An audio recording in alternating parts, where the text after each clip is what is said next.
Hey y'all, so this is the fourth war against Matrix, always a very strong opponent, and as you can see, I'm bringing War Machine today, actually taking two fights with him, so looking forward to those. But to start out, we have this Mole Man with Magneto House of X. You'll note that I did not use the pre-fight, and that's because as a reminder, Magneto has a chance to gain prowess on every hit that increases with his number of persistent charges, and so using the pre-fight does make him slightly weaker. Mole Man, of course, can purify things, including our armor breaks, but his chance is lower against mutants, as you can see right there. And so, as long as the fight is over somewhat quickly, you do have the ability to parry. You do have the ability to stick those armor breaks as long as you're conscious about it. Even if we didn't, I wouldn't be too worried because this is a rank 4 House of X against a skill defender. But the point is that we don't need the pre-fight because we know that as soon as he gets to 5 mass, we're a little more careful. But until then, we play like that. It's over quickly, not an issue. And the reason that we do that is that now we have another pre-fight. I have taken down a defender, and Magneto now has 8 charges, so 4 pre-fights going forward.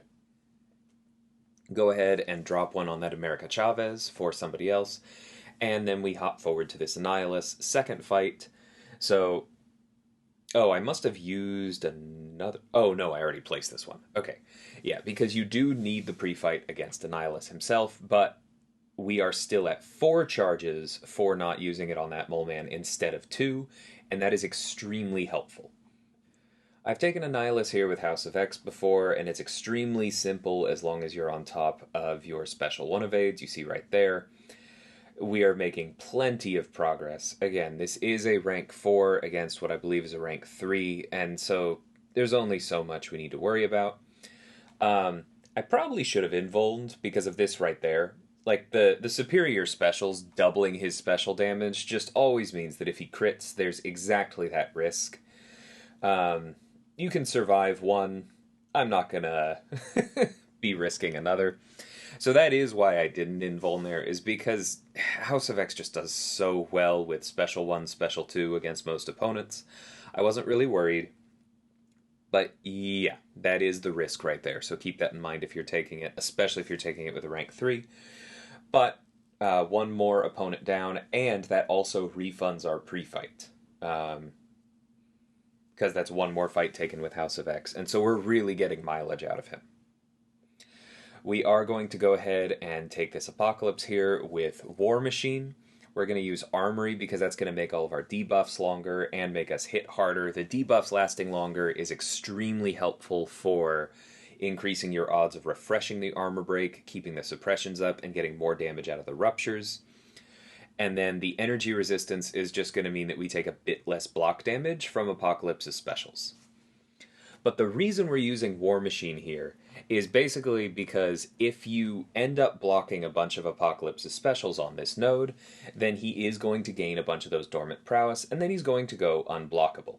And that is not the end of the world if you are adept at evading his specials.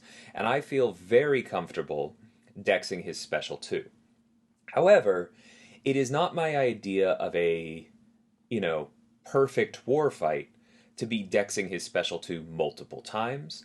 So we do go for the full dex here once, because we don't want to burn the special 2 here, or the special 1 here. We want to go to the special 2, push this back up to his special 2 again, because the real danger here is an unblockable special 1, right? That's the one that's much harder to full dex, and I really don't want to get hit by it. Notice how he has all these prowess. His next special will be unblockable, except that we do that. And so that's the goal of this fight, right?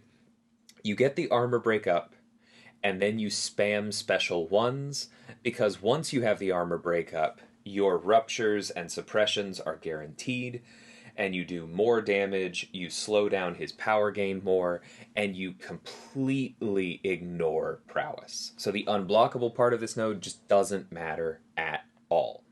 Did intentionally trigger parry there, even through Hard Knock Life once, because I knew it would end the fight.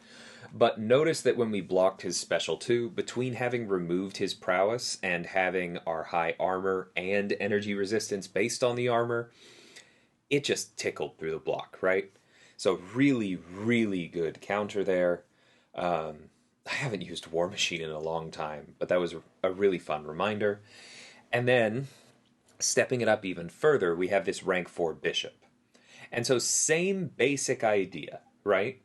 Except that here, we're not going to worry about prowess when he throws specials into our block. We're going to worry a bit about the incinerates if he throws the special 1, but between the cleanses and the energy resistance, that shouldn't be nearly as much of a threat as it normally is. But the goal here is going to be basically exactly the same as it is, or as it was for Apocalypse, which is special 2, spam special 1. And, as with Apocalypse, we're going to keep pushing him to his special 2, because as a tech champion with physical basics and physical special attacks, we are never going to give Bishop prowess, so we never have to worry about his specials going unblockable or doing more damage, and then blocking the first hit of the special 2 and dexing out becomes extremely safe. And of course we have a bit more room here to land the heavy and otherwise just react, because we have so many House of X pre-fights available, because we took 2 different fights with him and didn't use the pre-fight on one of them. Just going to keep rehashing that, because actually being able to take fights with my rank 4 House of X is so much fun. Really helps out my fights later and the team in general. So again, we're doing this 4 hits, immediately block, bait heavies, and we either go for reparry or we wait for him to throw his heavy. That's the goal here, because we do not want him throwing his special 1. One of the problems I'll see on fights like this is you'll see people go in and do medium, light, light, light, medium, and finish the combo and then block. Thinking, well, I blocked, he shouldn't have thrown a special. Why did he stand up and throw a special into my block? That's BS. No, that's the way the AI works. And you do kind of need to expect it. So that's why, again, we're sticking to shortened combos, immediately blocking, and baiting heavies and going for reparries. But this is just going really, really well. Bishop doesn't really do anything against all of this physical damage from the ruptures. They're helping us get around Safeguard. We're doing closer to the cap on all of our other hits thanks to the armor break. It's just a really, really clean fight. We sent somebody else there to that exact matchup last war, so I want you to know it's not just me being fancy. It really is safe, and I'm really glad I got to take it this war, because it was fun. Anyway, Galan on 53 again. I've taken Galan in a number of different places. I do think this is the easiest one, but I probably should have watched back my last fight here, because I repeated one of my mistakes, which you're going to see before too long, and is super fun and not at all embarrassing. So there it is. And I was like, oh, cool, it didn't remove the shield. I don't know why I expected it to stun and ran in after it. That was like double mistakes. But I was like, right, okay, so the stun is safe. No, the stun didn't apply. So you're going to see me throw that special 2 again with the shield up, which is the mistake that I made last time I took this node, and just truly stupid. Thankfully, Hyperion is a tank with built-in energy resistance, and we're doing fine. So go ahead and build up to the special 3 here, because it means that our incinerates are going to do more damage. We have physical resistance up so that we can block his hits better, and if push comes to shove, tank them a bit better. But the important thing here is really just the extra attack, so that our power gain is stable, and we do more damage with our incinerates, so we just close out the fight and don't have to worry about me doing dumb things, because I feel like I'm not in the greatest headspace for this one. Still, it's going really well. We're keeping the harvest under control. We're not throwing any specials into block. That's the most important thing, is making sure you keep knocking him down, because that's how Hyperion keeps Galan under control. And then we just move on, and I unfortunately cost myself a couple potions there. So go ahead and use them, and we move on to the Terrax boss. You've seen me do this before. Same basic idea. Mr. Fantastic pre-fights to make sure we start with debuffs up so that Sick and Tired kicks in immediately. Stops both his unblockable and the healing. And we have the Magneto House of X pre-fight for some extra attack. It's not really going to matter once we have Cosmic Charges up, but until then, it's actually the only attack boost we have outside of our boosts, and so it is helping in this early stage. Biggest thing you want to do here is spam the special one, like we talked about. But the one other thing that you can do, besides get hit in the face, I swear I dashed back there. He wasn't even unblockable. Or actually, I think I meant to parry. Because when you parry stun immune opponents, they will often go straight into the heavy. You'll see me do that a bunch else throughout this fight. I had already done it several times when that happened. And the parry just didn't take, so that's unfortunate. But he hit us, that gave us some extra power, that made it that much safer to throw a special 3. To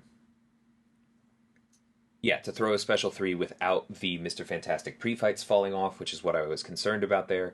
And now we have our Cosmic Charges. So that's physical resistance on block in addition to our inborn energy resistance. And it is also extra damage on the Incinerates once again, which helps speed up this boss fight because Terrax is chunky.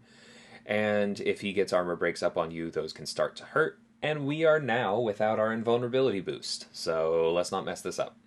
But honestly, this is going extremely well. This is exactly how I want this fight to go. Besides the one missed parry, a single special 3 and then a bunch of special 1s is exactly the correct game plan. He just aided us in giving us a little bit more power there. Clearly, I was too early on that dash back going for the heavy counter because my invulnerability frames had expired by the time he landed. That's how that works, in case anyone is clear. If you dash too early, when you dex, you get a few frames of invulnerability, and dexing too early means that you run out of frames of invulnerability just in time to get hit. So that's exactly what I did. I will time it better in the future, but that's also why in my previous Terrax fight, I often just didn't go for the heavy counter, because the timing there is a little bit particular, even though it's not that difficult, and you have to kind of be confident in it. And this time I was confident in it and was still wrong once. But there we go. Again, a really great counter to one of the best bosses this season. One of the only conduit options that Spider-Man 2099 doesn't just completely shut down. And I do think that Hyperion is the answer. A rank 3 would do this. It would be a little bit harder, but I mean, that's why I'm just going to keep telling people it's nice to have a rank 4 Hyperion in every battle group. And I don't mean on defense. He really is a beast. He's back. So I hope you guys enjoyed this one, and until the next one, thank you so much for watching, and take care.